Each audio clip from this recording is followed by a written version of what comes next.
After working with over 50,000 students in the last 6 years, here are the top 4 mistakes that students make when writing essays. And I promise you, if you do all of these and watch this whole video, you will never struggle to write an English lit essay again. Number 1 is not having a clear high-level analytical structure with a checklist. Now, most schools normally teach pill or petal, which is fine, but this doesn't actually tick off absolutely everything you need in the mark scheme, so you're going to miss out things if you're not naturally a high-level student. So I always recommend to all of my Light Up Hub students is to have a high-level analytical structure and then have a mini checklist for each part of the structure. So the one that we teach on the Light Up Hub is PETA, ETA, Core, which is point, evidence, technique, analysis, context, rights, intentions. Now that is a structure that means they're going to tick off absolutely everything that's required in the mark scheme. But for each part of that, we also want to have a mini checklist to make sure, we're doing a point well, we're doing our evidence well, etc. So for our point, for example, a checklist we have on the Light Up Hub is you want to use a word from the question and your own point.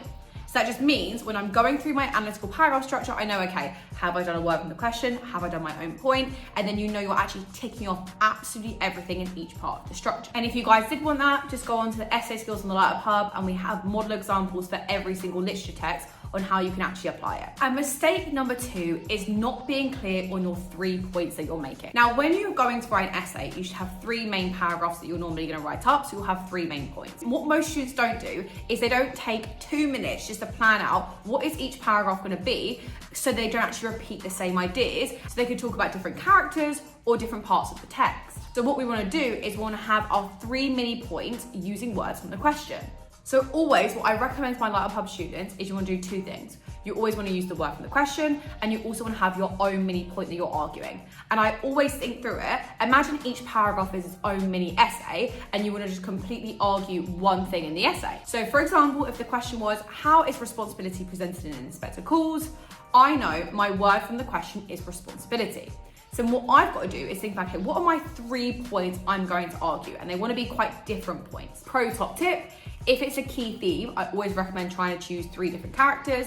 If it's a character question, you can talk about 3 different parts of the play or the text. So I might think about Mr. Burling being irresponsible, might be my point number 1. My second one might be Sheila being responsible. And my third one might be the inspector promoting responsibility. And you can see I'm linking it to my word from the question, which is responsibility, but I've got 3 different points that I can argue, so I'm not repeating the same ideas, and I can really show my teacher or examiner I've got a wide range of knowledge, because what we always want to be doing is thinking about how can we show different ideas and show all of our knowledge in a small amount of time. Mistake number 3 is not explaining why in analysis. So if I could get £1 for every time a student doesn't write why in their analysis, I would be a billionaire, because the amount of essays I have read over the year, guys, that don't explain why is insane. Now, just saying that something shows isn't enough. You can't just say, this shows he is immoral. Like, it's just not enough. We must explain why.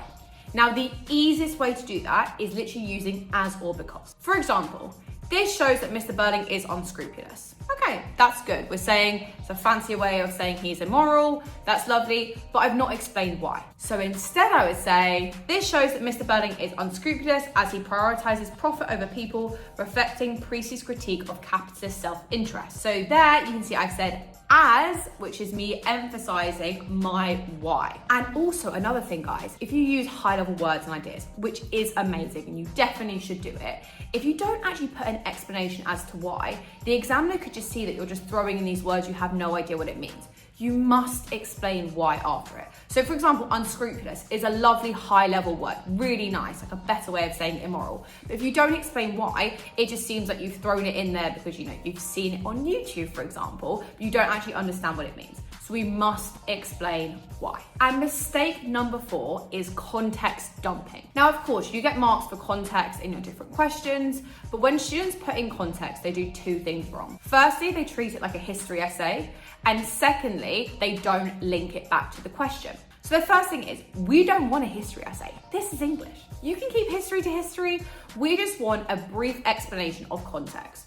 Normally what I say to my Light Up Hub students is don't write it more than 1 line. Like 1 sentence tends to be fine to explain context, but the most important thing with context is linking it back. And just remember, whenever I say linking it back, it just means use the word from the question. So let's say, for example, the question is, how is ambition presented in Macbeth?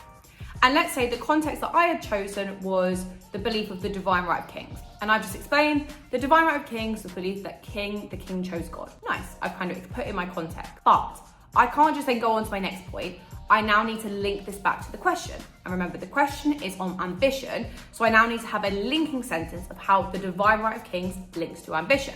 So I could write something like, thus the best violation of the divine right of kings derives from his ambition, which catalyzes his downfall. And you can see it's just a small link. I've linked divine right of kings to the word from the question, which is ambition. So therefore I've linked my context back to the question. So to summarize, we want a high-level analytical paragraph structure with mini checklists. We want to have 3 very clear points planned from the beginning that uses the word from the question and has our own point. Number 3 is we always want to explain why.